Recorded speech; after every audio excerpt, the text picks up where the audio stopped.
We tried cutting the 12 biggest wastes of money in our house. It saved $7,200 a year, and it nearly broke my marriage over pre-chopped onions.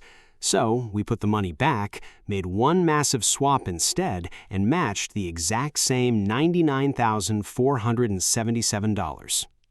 If you would rather be handed the answer than sit through a lecture, subscribe. It is free, and it is less effort than the rest of this video.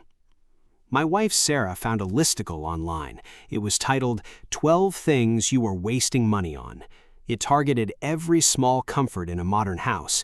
It included daily coffee shop visits, unused streaming apps, meal kits, extended warranties, premium gas, name brand groceries, yearly phone upgrades, fast fashion, bottled water, unused gym memberships, app subscription fees, and pre-chopped vegetables.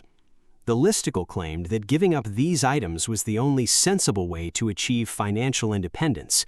I read the whole thing while drinking a $4 iced coffee, and I immediately knew the author had never tried to manage a household on a Tuesday evening. People defend these fiercely. My neighbor Dave defends his premium gas like it is a blood relative. My coworker Kevin buys a new phone every 12 months because he thinks a better camera will finally make him interesting to talk to. Sarah asked if we should cut all 12 to aggressively fund the college accounts for our kids, Leo and Maya. Leo is 6, Maya is 4. College is looming like a freight train, so I opened a spreadsheet. The decision we are making is simple. Option A is the listicle life. We cut all 12 items, save the cash, and invest it. Option B is the lazy rich dad path. We keep the daily conveniences, ignore the listicle entirely, and instead cut exactly one major fixed cost. In this case, we swap the oversized truck I bought 2 years ago. Here are the assumptions for the math. We are looking at a 10-year time horizon. We assume a conservative 7% annualized market return on our invested savings. We assume a 3% average inflation rate. We will account for a 15% long-term capital gains tax on the profit at the end of the decade. Finally, we assume the trade-in truck is equity neutral, meaning we are not rolling over negative equity into the new loan. Let us run the numbers. Round 1. The ghost charges. First, we group the completely indefensible items. These are things that buy you zero actual joy and zero free time. This bucket holds the extended warranties, the unused gym membership, the 4 streaming services we forgot we signed up for, recurring app fees, and the premium gas in a car that does not actually need it. These are pure friction. We audited our monthly statements to find the damage. The gym we never visit is $45 a month. The apps and streaming services total $55. The warranties and the premium gas upcharge average out to $50. That is $150 a month, or $1,800 a year. If we take option A and cut these, we invest that $1,800 annually. We let it compound. Over 10 years at a 7% return, that principal of $18,000 grows to a future value of $24,869. Option B ignores this completely and keeps bleeding the money for no reason. It is the financial equivalent of leaving the fridge open to cool down the kitchen. Score so far? Option A is up by $24,869. Option B is sitting at 0. Round 2. The ego tax. Next, we look at the lifestyle items you buy just to feel wealthy. This includes name brand groceries, yearly phone upgrades, cheap fast fashion hauls, and bottled water. They are entirely driven by marketing campaigns and the fear of missing out. These purchases are designed to look impressive to strangers at the grocery store, but they absolutely destroy your long-term wealth. My dad Arthur still buys bottled water by the pallet because he does not trust the city pipes. Kevin spends $1,200 a year on a smartphone he drops in the break room toilet every single November. In our house, buying store-brand oats, keeping our phones for a normal 3-year cycle, ignoring clothing trends, and drinking from the sink saves us $200 a month. That totals $2,400 a year. Under option A, we permanently cut the ego tax. We invest that $2,400 a year. At our 7% return over 10 years, the $24,000 in contributions grows to $33,159. We add that to the total from round 1. Option A is building a massive lead. Score so far, Option A has accumulated $58,028. Option B is still at 0. Round 3, the Sanity Savers. This is where the math gets messy. The final group of the 12 wastes includes meal kits, daily coffee runs, and pre-chopped vegetables. Financially speaking, these are terrible deals. A pre-chopped onion costs roughly 400% more than a whole onion. A meal kit costs 3 times what the raw ingredients cost at a local market. Together, these cost our household $250 a month. Under Option A, we ruthlessly cut them. We invest that $3,000 a year. Over 10 years, at 7%, it becomes $41,449. But this is where Option A takes an honest loss. Sarah works 45 hours a week. I work full-time. When we test ran cutting the meal kits and the chopped vegetables, we spent an extra 45 minutes a night prepping food. Maya was crying because she was hungry. Leo was trying to feed the dog a battery. And I was standing there mincing garlic for 40 minutes just to save $2. Option B keeps these items. Option B recognizes that spending $250 a month to buy back 20 hours of free time is an absolute bargain. Your time has a yield too. If we value our free time at even $20 an hour, keeping the Sanity Savers generates $400 of lifestyle equity every single month. Option A wins on a spreadsheet, but Option B wins in reality. I am giving this round strictly to Option B. Score so far? Option A sits at a projected total of $99,477. Option B claims its sanity, but financially it is still at 0. Subscribe and like this, then drop the money decision you are stuck on in the comments and I will run the numbers on it. Round 4. The Inflation Monster.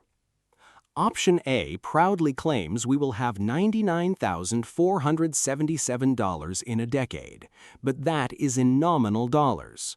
We named a 3% inflation assumption in the setup, and we have to apply it to reality. Inflation silently eats your purchasing power. Over a 10-year period, a 3% average inflation rate reduces the real value of that money by roughly 26%. A dollar in 10 years will simply not buy what a dollar buys today. So that impressive $99,477 gets adjusted. We multiply it by 0.74 to find its future spending power in today's terms. It drops immediately to $73,613. It is still a significant pile of money, but Option A requires you to monitor 12 different spending categories, deny yourself daily conveniences, and debate a $4 coffee with your spouse every single day for 3,650 days. Score so far. Option A is adjusted down to $73,613 in real value. Option B remains at 0. Round 5. The Big Rock Swap. Now we execute Option B. Option B says, micromanaging 12 small things is a complete waste of mental bandwidth. Instead, you make one big, slightly painful decision, execute it once, and go back to enjoying your pre-chopped onions in peace. I drive a pickup truck. It is pristine. It is a 4x4 off-road edition, but the closest it gets to off-roading is the gravel parking lot at the hardware store. The payment is $750 a month. The insurance is $150. The gas is another $200. Total monthly cost to keep this ego trip in the driveway is $1,100. We are keeping the exact same lifestyle we have right now. We are just replacing a depreciating hunk of metal with a slightly older, slightly less impressive depreciating hunk of metal. Assuming I am not buried in negative equity on the truck, trading it for a 5-year-old reliable sedan drops my payment to $300, insurance drops to $80, gas drops to $120. Total monthly cost drops to $500. That is a clean, instant savings of $600 a month. That equals $7,200 a year. Notice that number. It is exactly the same annual savings as cutting all 12 items from the miserable listicle.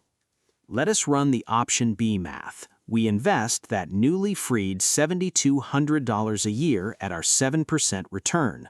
Over 10 years, it grows to the exact same $99,477. Adjusted for our 3% inflation factor, it is exactly $73,613. Score so far?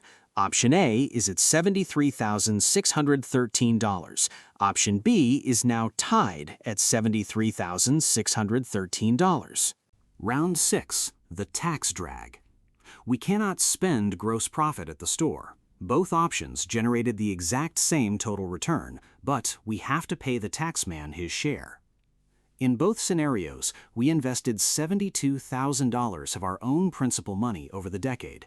The total ending balance before inflation was $99,477.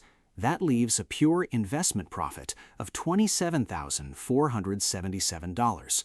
We assumed a 15% long-term capital gains bracket, which applies because we held these assets for a decade. The IRS does not care if you suffered through 3 years of store-brand oats. They still want their cut. We subtract that tax bill. We multiply the $27,477 profit by 0.15. The tax bill comes out to $4,121. The final, after-tax nominal cash out is $95,356 for both options. Both options end up with the exact same net cash in the brokerage account. Score so far: Option A brings home $95,356. Option B brings home $95,356. Round 7. The effort yield. If the money is exactly the same down to the dollar, the final tiebreaker is the effort required to achieve it. Option A required you to make a conscious choice of deprivation multiple times a day. You have to actively say no to the coffee shop. You have to physically chop the vegetables. You have to manually cancel trial subscriptions before they renew. You have to shop for cheap shirts. If you slip up on any of these, your math breaks and your return drops. Willpower is a finite resource. If you drain it completely by denying yourself every small comfort, you will eventually crack and make a much worse financial mistake just to feel better. Option B required exactly one annoying afternoon at a car dealership. Once the trade-in was finalized, the $600 difference was set up as an auto transfer into an index fund. The decision was made once. For the next 3,649 days, we ate meal kits, bought our coffee, completely ignored the budget, and let the math work in the background. Option B provides the exact same financial return with 1% of the friction. Final score: Option B absolutely destroys Option A. Cutting small daily conveniences is a terrible way to build wealth because willpower always depletes. But trading down one oversized fixed asset builds the exact same wealth automatically. This verdict flips only if you have already optimized your major housing and transportation costs to the absolute floor, or if you are so deeply underwater on your current vehicle that a trade-in would spike your new payment. The math gives us a very clear mandate to follow. I call it the single swap rule. Instead of cutting 10 small things that make you happy, you cut one massive thing that you barely use. You execute the single swap rule once. Trade in the car or cancel that $300 a month storage unit you never visit. Set up the automatic transfer, and you win the decade without thinking about it again. Remember the single swap rule. Cut one big fixed cost so you can afford all the small ones. Subscribe if you want more math and less hustle. Set it and forget it.